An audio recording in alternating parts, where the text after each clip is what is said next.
அருட்பெரும் ஜோதி அருட்பெரும் ஜோதி தனிப்பெரும் கருணை அருட்பெரும் ஜோதி எல்லா உயிர்களும் இன்புற்று வாழ்க வள்ளல் மலரடி வாழ்க வாழ்க. அன்புள்ளம் கொண்ட ஆன்மீக ஒருமைப்பாட்டு உரிமையுடைய சகோதரர் சகோதரிகள் அனைவருக்கும் கடவுள் பாதை ஜோதி கே மனோகர் வணக்கத்தை தெரிவித்துக் கொள்கிறேன். தங்கள் எல்லோரும் எல்லா நலமும் பெற்று இறைநிலையை அடைவிடும் என்று இந்நேரத்தில் இல்லாமல்ல இயற்கையில் உள்ள ஆண்டவரை வேண்டி விண்ணப்பிக்கிறேன். அதோடு இல்லாமல் நாம் உயிர்களை செய்யாது எல்லா உயிர்களையும் நேசித்து இருக்க வேண்டும், அதாவது புலால் உணவை உண்ணாமல் இருக்க வேண்டும் என்று திருவருப்பாவில் திருவூர் பிரகாஷ் அவர்களால் கூறியிருக்கிறார்.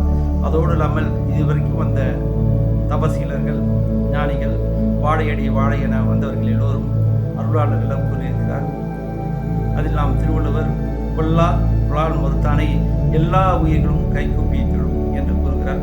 தன் ஊன் பெருக்க பிறர் ஊனை உண்பான் எங்கனம் ஆளும் அருள் என்று கூறுகிறார். அதனால் நாம் எந்த உணையும் உண்ணாமல் எந்த மாமிச உணவையும் உண்ணாமல் சைவ உணவை உண்டு வாழ்ந்தோமானால் இறைநிலை நமக்கு பரிபூர்ணமாக கிடைக்கும் என்று எல்லா அருளாளரும் கூறுகிறார். அதில் நம்முடைய திருவூர் பிரகாசம் உள்ளதால் திருவருப்பாவில் மிக அற்புதமானதிடம் மிக எளிய முறையில் நமக்கு எடுத்திருக்கிறார்கள். இதை சற்று நாம் உள்ளாங்கி பார்க்கலாம். இதில் ஞானாசிரியர் சாது சுப்பிரமணியம் என்றவர் ஒரு 35 ஆண்டுகளுக்கு முன்பு தீபாவளி ஒரு 10 நாட்கள் அவர் தவ வாழ்க்கையில் ஈடுபடும்போது தனிமையில் தவ வாழ்க்கையில் இருக்கும்போது அவருக்கு ஒரு சில பிராணிகள் எல்லாம் பேசுகின்றன. இந்த தலைப்பில் மாமிசுடை உணவை பற்றியும் மற்ற ஒழுக்கத்தை பற்றியும் நாம் எப்படி அடைய வேண்டும் இதை பற்றி கிட்டத்தட்ட ஒரு 2 லட்சத்திலிருந்து ஒரு 2.5 லட்சம் காப்பி இதை பிரிண்ட் எடுத்து ஆங்காங்கே இல்லை கோயில்கள் மற்ற சன்மார்க்க நிலையம் மற்றும் கூட்டமாக இருக்கிற இடத்தெல்லாம் இதையெல்லாம் கொடுத்து எல்லா மக்களுக்கும் விழிப்படைய செய்து ஒரு பெரிய மாற்றத்தை ஏற்படுத்தி அதை பற்றி கூறியிருக்கிறார். அதை தான் நாம் இப்பொழுது சற்று ஆராய வேண்டும்.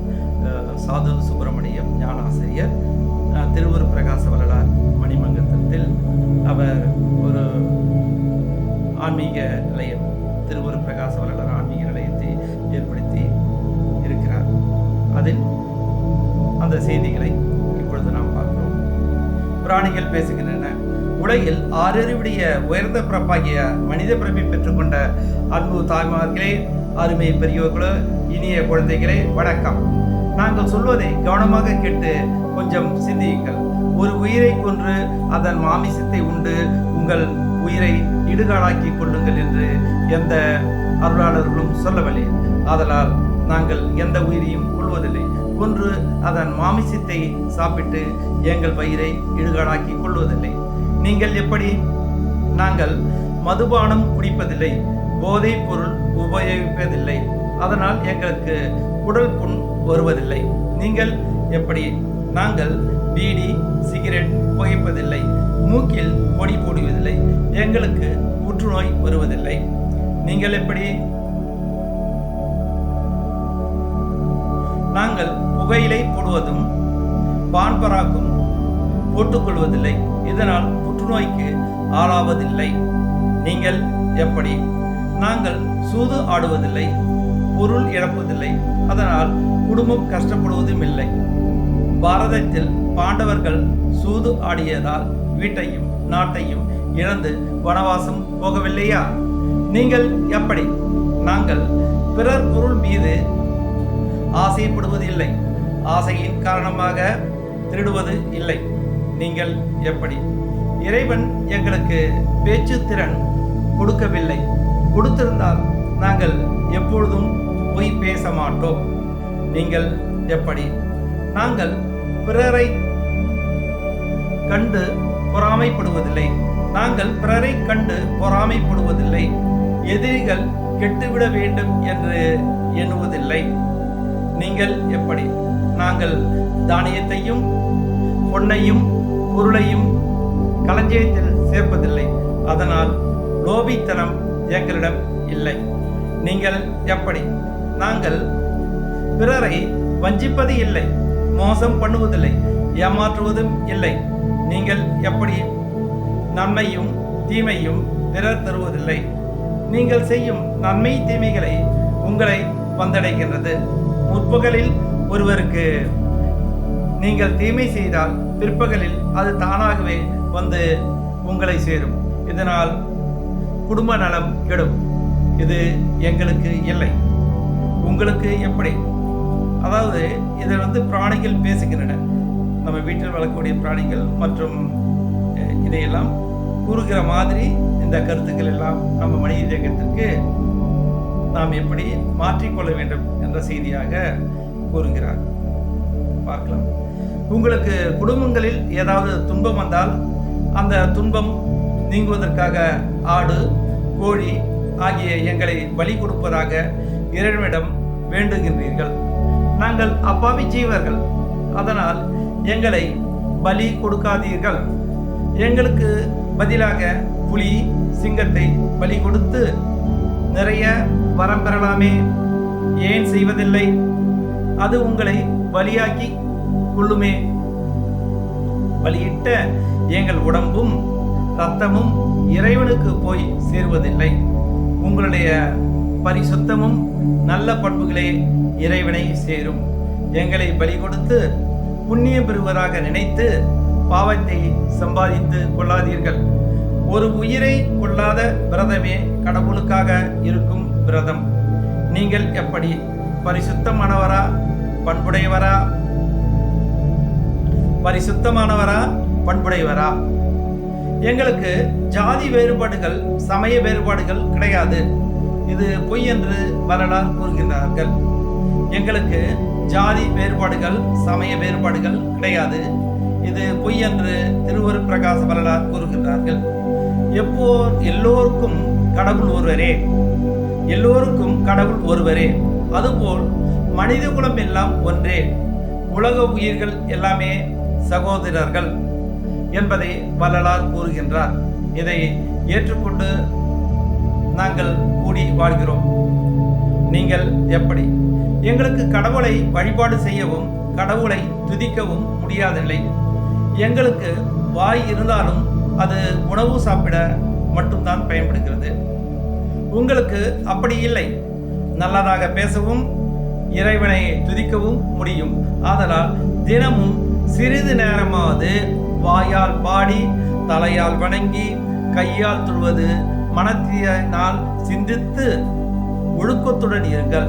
மனித பிறப்பே கடவுளை தெரிந்து அருளை அடைந்து பிறவி பிணியை போக்கிக் கொள்வதற்குத்தான். இது எங்களுக்கு முடியாத காரியம். உங்களுக்கு எப்படி? இது எங்களுக்கு முடியாத காரியம். உங்களுக்கு எப்படி? சொர்க்கமும் நரகமும் இறந்த பிறகு இல்லை. நீங்கள் இந்த உலகத்தில் வாழும் போதே அனுபவிப்புதான். நல்லவர்கள் வாழுமிடமே சொர்க்கம், தீயவர்கள் வாழுமிடமே நரகம். நல்ல செயல்கள் செய்வது சொர்க்கவாசம், தீய செயல்கள் செய்வது நரகவாசம். பிற உயிர்கள் மீது இறக்கப்படுவதே கடவுள் வழிபாடு என்பது திருவருட் பிரகாச வரலாறின் போதனை. இதை சிந்திக்கும் திறன் எங்களுக்கு இல்லை. உங்களுக்கு எப்படி? இரக்கமும் ஈதலும் உடையவனே பண்புடைய பெரியவர்கள். லோபி ஒருவருடைய செல்வம் பிறருக்கு பயன்படாததால் அது நற்றூரில் நச்சு மரம் படுத்துவது போன்றது. இரக்கமும் ஈதலும் உடையவர்களே பண்புடைய பெரியவர்கள். லோபி ஒருவருடைய செல்வம் பிறருக்கு பயன்படாததால் அது நடுவூரில் நச்சு மரம் படுத்துவது போன்றது. உபகார குணம் உடையவருடைய செல்வம் நடுவூரில் நல்ல பழம் பழுக்கும் மரம் இருப்பது போலாகும். பனை மரம் ஒருவர் நிற்கக்கூட நிழல் தராது. ஆலமரம் பலருக்கும் உணவும் நிழலும் தந்து நீண்ட காலம் வாழ்கிறது. இந்த வாய்ப்பு இறைவன் எங்களுக்கு அளிக்கவில்லை. நீங்கள் எப்படி? பனைமரமா, ஆலமரமா? உயிர்களிடம் இறக்கப்படுவதும் ஜீவர்களுக்கு செய்யும் தொண்டே கடவுள் வழிபாடு என்கின்றார் வள்ளல் பெருமான். உயிர்களிடம் இறக்கப்படுவதும் உயிர்களுக்கு இறக்கப்படுவதும் ஜீவர்களுக்கு செய்யும் தொண்டே கடவுள் வழிபாடு என்கின்றார் வள்ளல் பெருமான். ஜீவகாருண்யமே மோட்ச வீட்டு திறவுகோல், அதுதான் சாவி என்று கூறுகிறார். ஜீவ காருண்யமே மோட்ச வீட்டின் திறவுகோல், சாவி. எல்லோரிடமும் அன்பு காட்டுங்கள், அன்பே கடவுள், அன்பே சிவம். எல்லோரிடமும் அன்பு காட்டுங்கள், அன்பே கடவுள், அன்பே சிவம். திருந்தும் உள்ளே இறைவன் குடியிருக்கும் திருக்கோயில். மனத்தால் நினைப்பது சொல்லாக வருகின்றது, சொல் செயலாகின்றது. இந்த மூன்றும் தூய்மையாக இருந்தால் உலகில் ஒருவருக்கும் தீங்கு இல்லை. இதை படித்த ஒவ்வொரு மனிதனும் மனம் திருந்தினால் இந்த உலகம் தேவர்கள் வாழும் தேவலோகமாக மாறிவிடும். இதில் சிறிதும் சந்தேகம் இல்லை. இது எங்களுக்கு அடுத்த பிறவிலையாவது கிடைக்கக்கூடும். நீங்கள் எப்படி செய்வீர்கள்? இந்த பிறவிலேயே பிரிவீர்களா? இந்த பிறவிலேயே பிரிவீர்களா? நாங்கள் பிறந்த பல ஆயிரம் ஆண்டுகள் கடந்தும் எங்கள் நிலை அப்படியே உள்ளது. எந்த மாற்றமும் எங்களிடையே இல்லை. நீங்கள் அப்படி இல்லை. பிறந்த ஆதி காலத்தை விட தற்காலம் அறிவு வளர்ச்சி பெற்றுள்ளீர்கள். கால சூழ்நிலைக்கேற்றவாறு மாறி வாழ்பவன் மனிதன். இது உங்களால் முடியும். ஆனால்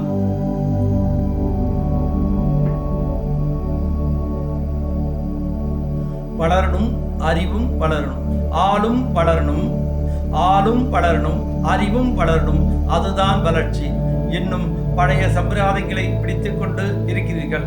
மூட பழக்க வழக்கங்களை கைவிட்டு சிந்தித்து அறிவிலக்கு பெற்று செயல்பவர்கள் நல்லவர்களாகவும் புனிதர்களாகவும் வாழுங்கள்.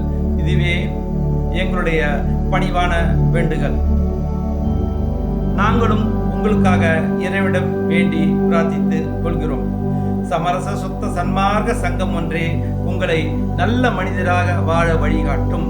வள்ளலார் கூறிய போதனைகளை கேளுங்கள், வன்முறைகளை கைவிட்டு அமைதியாக நல்லபடி வாழுங்கள், நலம் பெற பெறுவீர்கள்.